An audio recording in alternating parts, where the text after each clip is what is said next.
Hey guys, welcome back to TechMan.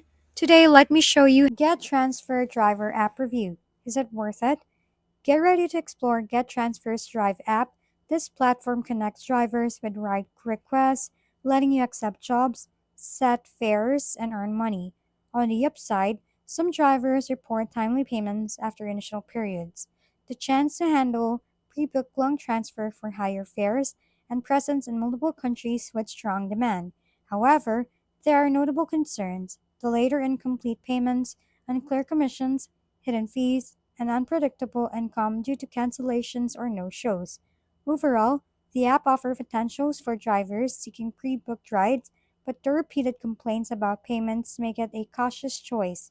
If you decide to try it, start with smaller jobs, keep clear documentation of agreements, and monitor payments closely.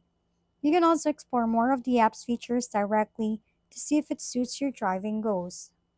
If we've been helpful, kindly give us a thumbs up and don't forget to hit the subscribe and bell button for more contents. For any questions and suggestions, comment down below.